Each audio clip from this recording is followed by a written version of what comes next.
am living the dream. And, I have to be careful when I say that 'cause some people remind me that technically a nightmare is still a dream. That is not what I'm doing. I'm actually living the dream. When I say, how did I get to be so lucky? Everything is just working out so beautifully. You're coming to my life. Other people are coming to my life. They're seeing my vision and we're changing the world.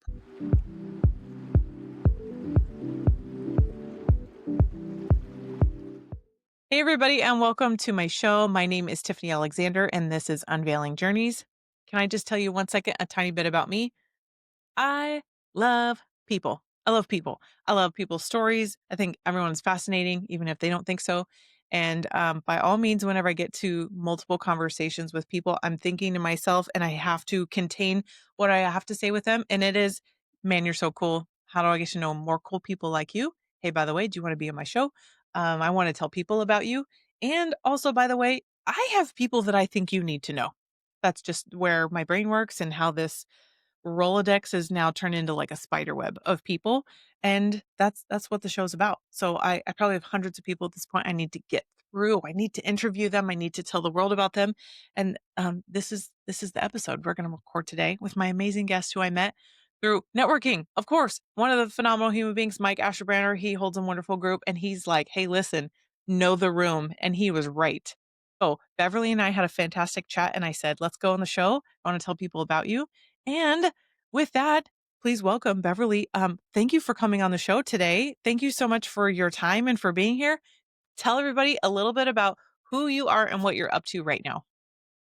Tiffany, it's always a pleasure to be with you. We always do that popcorn thing where we pop off of one another.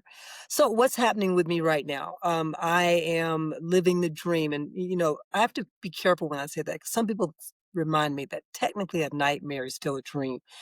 That is not what I'm doing. I'm actually living the dream.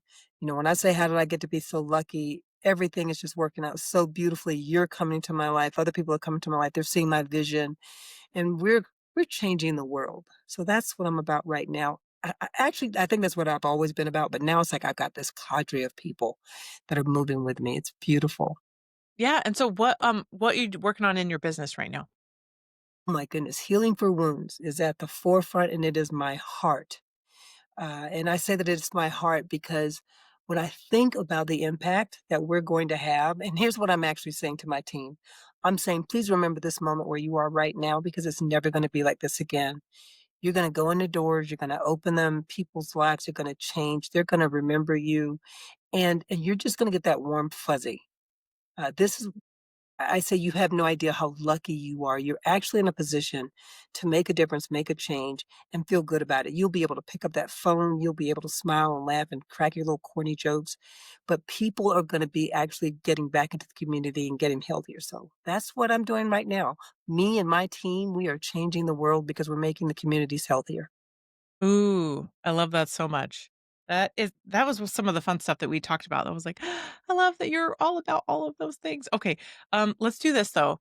I want to know more about it, but let's start from the beginning. Let's unveil your journey and tell me, like, where are you from, and like, what did you want to be when you grew up? I'm from a little town in Camden. I'm from a little town in South Carolina. It's called Camden. And I say this, and then everybody either gets it or they don't.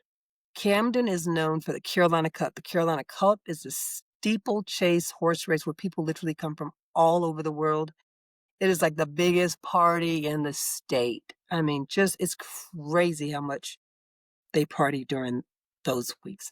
Anyway, I'm from Camden. I grew up there as a little girl, but I will tell you this. My earliest memory, like my husband can remember things back when he was 2. My earliest memory is looking around going, "These are not my people. I don't know who they are, and I don't know why I'm here." And I literally I bid my time. I was like, "I'm out of here come heck or high water." So at 17, I left and I joined the military and I became a Marine. And I have a cousin who is I think she just retired as a judge. She really wanted me to be a lawyer, really wanted me to be a lawyer. And I said, "I don't have the patience for all that school." She said, "Okay, well, how about could you be a court reporter? You go to school much shorter time and you probably make more money." And she was absolutely right. Made more money than a ton of lawyers, had a blast doing it, loved it. My poor family, when we moved here to New Mexico from South Carolina, I lamented my job for years, years, because it was perfect. I could vicariously live through other people and the cases I've seen and the things I've learned. I can't tell you how many people would say to me, "Well, Beverly, you realize that what you just did was you Mm. practiced law without a license?" Because, you hear it over a number of years and you just know what the buzzwords are, right? Like when my cousin bought a car and it was a lemon, it was a dud from the moment she drove it. Girl, those people took that car back because I was like, "Oh no, we're not doing that." And I kind of laid down a little bit of legalese. They took the car back. It was great. She was happy. And then when I explained it to a lawyer friend of mine, that's when he said, "You realize you're practicing law without a license." I gives you chills thinking about how fun that is. I never considered that. You're and then you're putting all the words on paper and you're drilling it even deeper into your brain than just sitting on the bench with someone. Yes, yes. That's so fun. All right, so you got to go and do that. Was that like your first job out of going to school for that? No, no, no, no. My very first job, believe it or not, I was a school bus driver. South Carolina was one of the last states that allowed student bus drivers. Girl, I was like all the 98 pounds.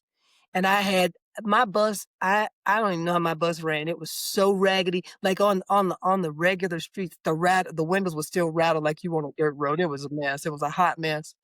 And ironically, the bus I drove, the route I had, my father had driven the bus for those kids' parents. Is that weird? That is amazing.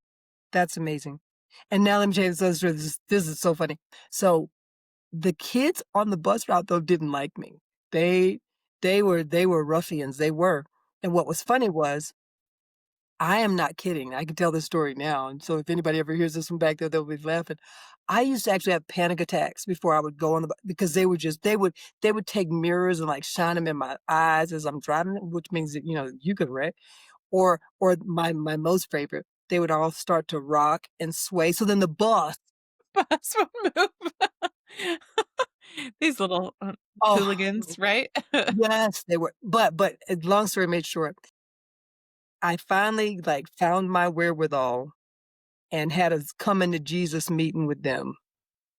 'Cause I was like, "That's it. You know what? I'm done." I pulled that bus up. I'm like, "I don't care if we stay here all night. I don't care if your parents can't come and get you." No. I just pulled the bus over. I'm like, "When y'all are ready to act like somebody, we'll move. But other than that, I'm not putting up with this." After I did that, then we were all fine. Life was great. So I said that to say this. When you're young and you face challenges, that's where you cut your teeth. That's where you find your backbone. So I found my backbone on that bus with those kids, and I had even resolved in my mind, if we have to go fisticuffs, you know what? I'm okay with that too. My And I gosh. think just the resolve, they saw that, and then we were all good. That's hilarious. How long did you do that? 2 years. Get this though, I found out that I actually could have graduated in the summer when I was 16 because I only needed 1 credit to graduate. That was it. But again, and my husband and I talk about this a lot. Where we grew up, there wasn't, they said that for him, they wanted him to work and be a janitor at, like, DuPont, and my husband now is a systems engineer, he designs supercomputers, okay? And then for me, they said, "Oh, you should go into nursing," and I was like, No, no." Yeah, exactly. And the guidance counselor that I had, oh, I don't know, you are good. You're making me pull stuff out, girl. So the guidance counselor I had during that time when I was in court reporting school, I kept requesting my transcript. It would never come. So finally I said to the school, "Don't worry about it. I'm gonna go home for the holidays and I'll grab it then." So I go by the high school, same counselor is still there. And I said to him, "Hey, I've sent in several requests for my transcript, and for whatever reason, it's not coming back. Can you help me?" My hand to God. He said to me, "I remember you. You always were a little arrogant and uppity." And you know what I said to him? I said, "You're absolutely right. Nothing has changed. And where's my damn transcript?" Yes. So, I got my transcript, took it back to school, then we're all happy. But so that's kind of the South that I grew up in, and without even having the words for it, I knew um, it wasn't as conducive for me as it could have been. But let me share this with you. I am so grateful. I didn't like my dad when I was growing up. My dad, we were like an oil and water mix, just please. Now my mom, boo and coon, we was rolling. But what I will say about my dad is this: my dad never let anything or anybody harm, touch, make me less than at any moment. And those people at the school, they knew that if my dad came up in that school, he would probably shoot that place and them up. They knew that. That's how my daddy rolled. That And so they may have wanted to stop me, but they couldn't because I had that big man behind me and they knew it. nice. Oh, man, that's awesome. Alright, so we went from bus driver to court reporter? Is that where you went? We went from bus driver to Marine. Oh, that's right, right. How did that go? I mean, like, that's how many years were you in? I was in for a total of 6 because you know how you do the 3 active, 3 inactive. And honestly, if they would have let me leave the country when I asked, because all I wanted to do was go to Okinawa. I was like, "Japan bound, let's go." Yeah, And they were like, "No." And I'm like, "Really?" I said, "It's admin. Everybody's got papers. You don't tell me you can't find me a job in yeah, Okinawa." They said, "No." I was like, "All right, I'm out." And I got out in June, and I was already in school for court reporting by August. yep. You just go, right? Yep. Man, that's cool. Did you get to travel all over where they put you in a bunch of places? Oh, and that's why I left. I was like, "That's it." What the I heck? I have a wanderlust, and I have always had that. As a matter of fact, right before I married my husband, I'd come back to South Carolina. And now, mind you, my husband asked to marry me, I don't know, it's like 3 or 4 times. This is during one of those times. And when he asked to marry me, I was like, no, no, no, no." I had already been accepted to work at The Hague in Europe. I'd already submitted my application, and that's where I was headed. Yeah, I was headed to work at The Hague as a reporter, and I was like, oh, I was so excited. And I told him, so when people ask about us getting married, I tell them he caught me on a weekday. Because if I had been on my A game, no way. No, you that would have been another no. That would have been definitely been another no, no. that's He's heard me amazing. tell that story, so it's not like he hadn't heard it before. He's heard Yeah, that yeah, the story. same, yeah. Oh my gosh, I love that so much. Alright, so what happened then? So I came out of the Corps. And it was so funny, when I went into the court, I called my cousin, I was like, "I don't know if I made the right decision." She said, "I can break that contract for you. Just let me know what you wanna do." And then I felt like, "Oh, no, no, I'm stuck now." And so I did the 6 years, I did the 3 active, and when I came out, she said, "Okay, so what do you wanna do now?" And I said, I think I can do the court reporting thing now." She said, "Okay, fine." Because her proposition to me was that she knew some folks who were at William& and Mary, so she was gonna get me into William& and Mary. She had a Uh, they had, like, a little apartment in the back. They were gonna give me the pool house. It was gonna be my apartment. That's when the 280Zs had just came out. She was gonna buy me a 280Z. So, there are some things that you do when you're young and you're stupid, and you're like, "Oh, no, that was not the best choice for me." As much as I love to argue with people anyway, she was right. I should have been a lawyer, but I ended up becoming a facilitator and a mediator, which to me, um, worked much better, and I'll tell you why. As a facilitator and a mediator, you don't go in antagonizing the other side. You really do say, okay, what brought us to this point? How did we end up here?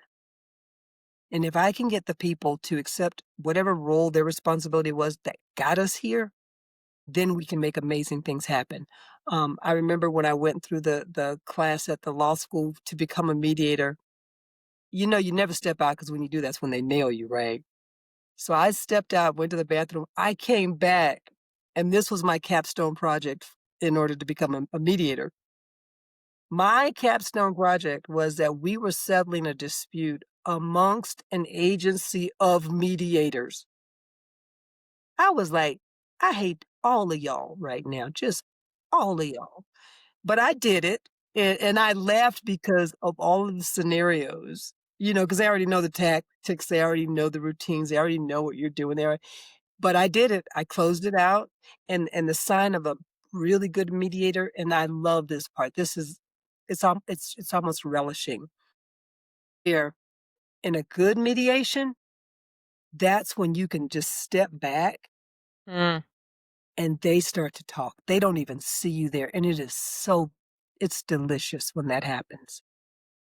It's fun. a feeling I really can't it's something that I think everyone should experience, and a good media is so beautiful because I've been in mediations where they don't like, if they see the other person, it's like they're gonna sit in the other room. They don't even wanna be in the room. So it's like, how I gotta get these people to a table now, and so I can get them to the table, and then once they start that they get it, they accept their roles, and nobody's shying away from what's their responsibility and how they're being accountable, and I'm not saying that you did it. I'm just pulling, and I can e I and I love it because I can actually feel myself, like, pulling back from the table, and they don't even feel it. They don't even see me moving, and then they just figure it out, and it's Oh, beautiful. that is That to fun. me, that is much more productive to me than coming in and the pointing of the fingers and the saying all the things that you did wrong. And, I've been in the middle of those cases where people are fighting about fish forks, which, by the way, I didn't even know that was a thing. They were fighting about fish forks because they just hate each other. And so if I can get you to open up and talk Yeah. to each other, oh my Mhm, God. mhm. Yeah. It's not about the fish fork, this is about something deeper, obviously, right? Exactly. Yeah, Exactly. 100%. Oh my goodness. Exactly. Alright, so you did this for a long time. When did it, like, evolve into something more that led you to where you're at now? I think I've always liked helping people. It's important to me to feel even in this house, the boys have grown up hearing us say, "Was it a productive day?" It's always been important to be productive for me. When I see people who can kind of piddle away the time, that boggles my mind too. I don't understand. Yeah, because It there's always like, something. makes my skin crawl to just sit and do Yeah, nothing. yeah, I can't handle it. no, I'd rather fold laundry or, like, scrub a tile with a toothbrush or something than just do nothing. yes. Like, And twice on Sundays. Yes. Yes, yes, yes. yeah. Um, so yeah, I ended up, from Camden to the Marine Corps to a stenographer, and then we moved to New Mexico, because my husband, again, has a beautiful mind, and we live in Los Alamos, and they have the best toys for geeks. So, he's, like, in heaven right now. So for me, it was finding what works for me because I went and I did the corporate thing, and I'm telling you now, I'm not built for that. I'm just not built for that. So I suffered through it. And then when I could finally leave, because I remember the day I said to my husband, it was during COVID, and it was, we were doing busy work to keep everybody busy. And I said, and so I had to create this infographic. I promise you I'd use the infographic that someone else had used like 2 months before. I revamped it to include data points, videos, and pictures. It went from, "Hey, could you break out what that acronym is?" to, "I don't think you even know what you're talking about. How could you even come up with this?" And it was just this hot coal on my head. I listened. I hung up the phone. I called my husband. I said, "I'm out. With or without you, I'm out." Mm, And he said, "Just make sure the insurance is changed over." I said, "Done. I'll have that done by the end of the day." yeah. And my sister at that time was working with me, so I began to write my letter of resignation, which was, "I resign, I'm out." And she said, "I think you might need to include a few more words in there." I said, "But I think this is most appropriate. This is exactly how I feel. I'm having an economy of words because I don't wanna talk about any more of this." So I didn't skip out of there, but girl, Yeah. I felt like it. It was a moment when I could exhale, and I felt so much better, and, then I ran into this man that I had known, honestly, like 5 years, and he had been asking me to work with him. I'm like, "Whatever." And, I actually listened to what he was saying, and I thought, "Okay, you know what? I could do that." And I had actually met him previously with my mobile notary business, and he tells everybody, "It took me 5 years to get her." 5 years. And I said, "Yeah, and you're lucky to have me too." So, we have developed this relationship, a very good working relationship, and that's what led me to where I am now, with making a difference. It really is important to me that I make a difference when I show up. Some people can go to work and just make widgets, gadgets, and gadgets all day, do the same thing. God bless them. We need them. That is not who I am. Yeah. Yeah. I'm just I'm just built very differently. I can't do monotony and dare not make a difference in the world. And I even say to my husband sometimes, "I wish I weren't this way, but I am." Mhm. I relate 100%. Like, we were talking before even the show started, and I was like, "I'm gonna be here when I grow up." Like, I know now that this continues in from my 40s into my 50s, into my like, it makes Ma'am. sense, and Yeah. it's like a comforting feeling of knowing that, man, that's actually the gift that I have, that I'm just gonna be that person, and so you lean into it, you do things, and I guess my mother's a little bit like that too. She's probably gardening today, and her "Can't sit still." I'm like, "Ah, okay, we keep going in that." So, Yeah, yeah, absolutely. Absolutely. yeah. Oh, man. So tell me a little bit more about, the healing for wounds again. Heart project for real. A Yeah, heart project because I heard the stat yesterday, or maybe it was the day before. This week has been a blur. Um, that there are amputations every 2 minutes in America. I didn't know.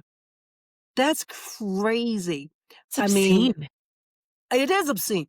I mean, I know about the cost of an amputation being $6 million, but you think about that, $6 million every 2 minutes, and you and I were talking about this earlier, just synchronicities and how life just kinda shows up. I had someone call me, they have a senior magazine that they want to feature us in, which, is phenomenal.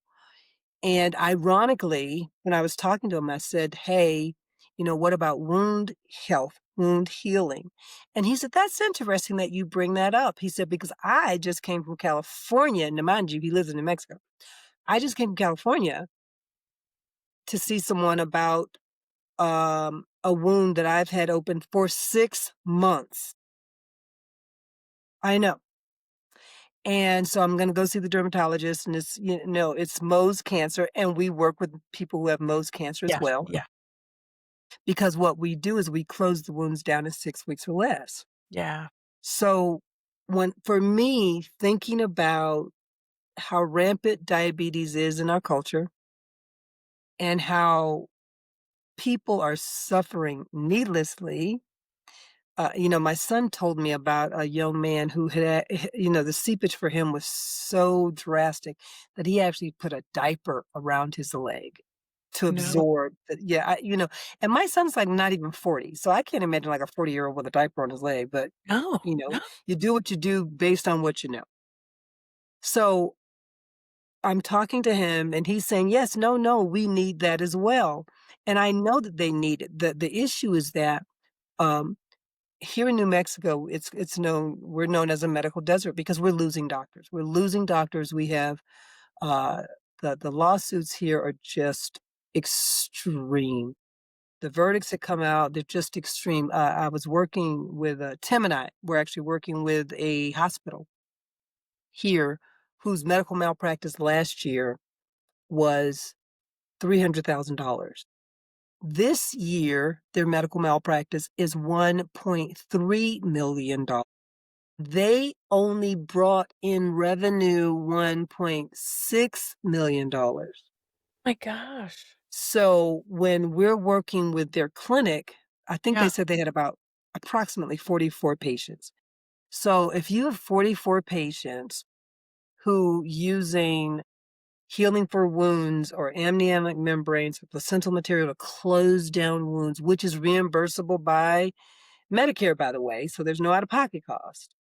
So we have a person, each patient can generate for the hospital in a reimbursable fee about $250,000.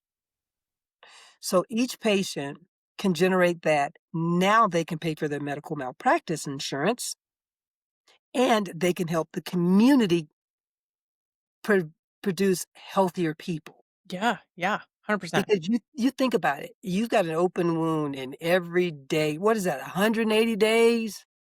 30 times 6 is 180 days that you've had this, and so now you're able to literally week by week see this wound closing down. That releases endorphins in the brain. You are ready to go back and get some more work done. Now, that's the other thing that we do that's very different. Um, what I love about my company is the people that are in it and the people with whom I work. We have a tool that's called an Exonics. Mm, It is a debriding tool that reduces pain by 97%.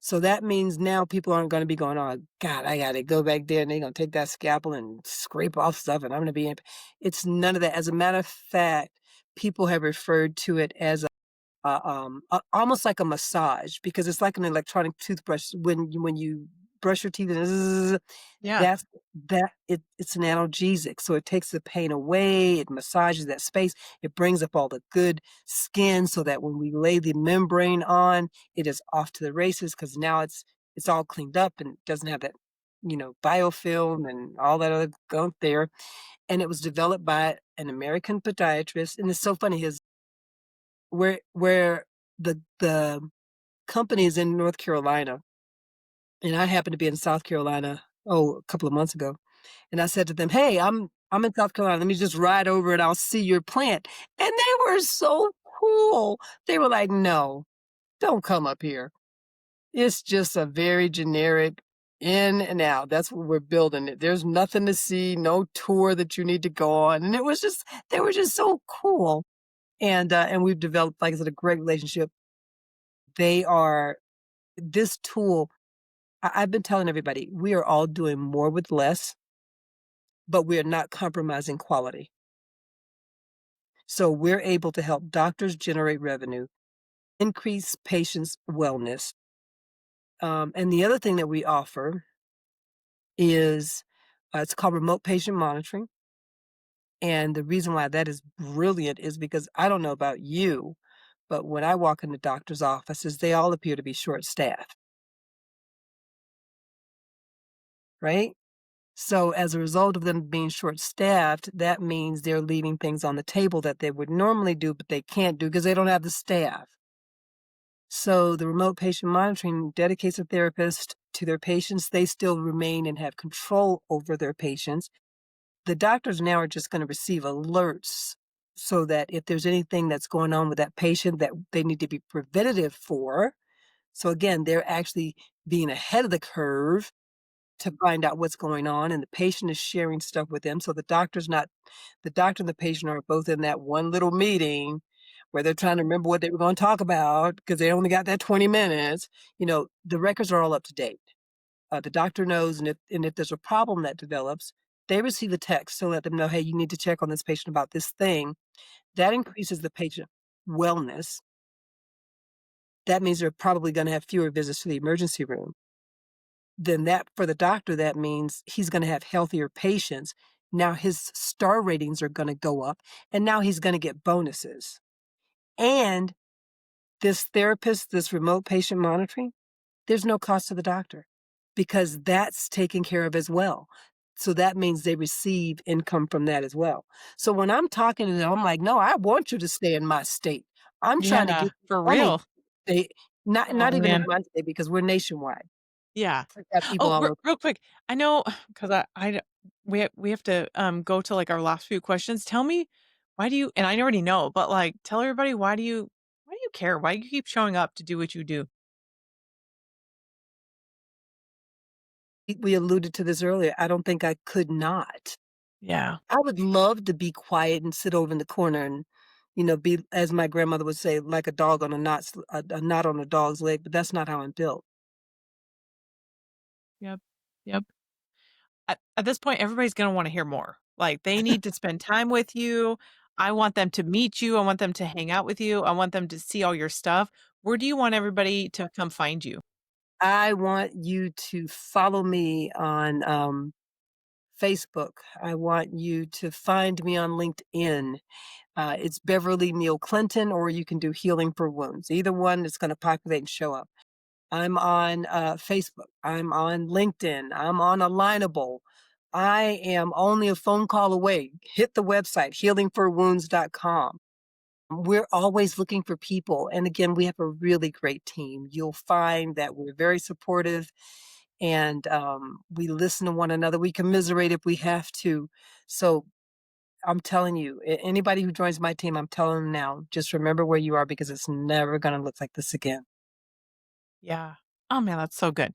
Okay, everybody, you already know, go in the show notes, you're gonna reach out because she's gonna wanna talk to you and tell you all about this. Because if you're not thinking, "Well, I don't really," you know people. That's the whole point. It's like we're sharing our circles of people with all these incredible people that are on the show.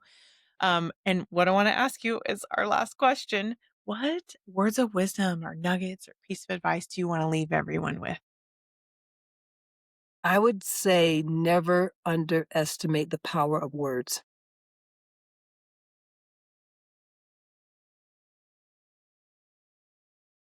And I say that because in this climate, so many there's so many words that we don't have a basic foundation upon which we can agree. But once you find your voice, never be afraid to use it because that's why you're here. I can't have your I can't be you better than you, and you can't be me better than I can be me. So use your words and show up and realize that you have a purpose. No one else can do that except you. Yeah. Man, that's it. Man, that means so much. And that's 100% true, and that applies to everybody here because that's what you just told them. Oh my goodness. You're phenomenal. I'm so happy that our paths met and that we got to get to know each other because I'm like, Yes. "Yay." There are this is like like cut from the same cloth. I love it so much. Yes, we are. Um, Thank you so much for your time, for coming on the show. I wanna talk for another 5 hours, seriously. It's like, "Dang it, I wanna end the show." Um, Thank you also everybody who's listening to stay and hang out. I'm so grateful for you to come and listen to the show and see my phenomenal guests. And I look forward to catching up with you guys on the next show. And I guess that's it. Bye bye for now. Thank you.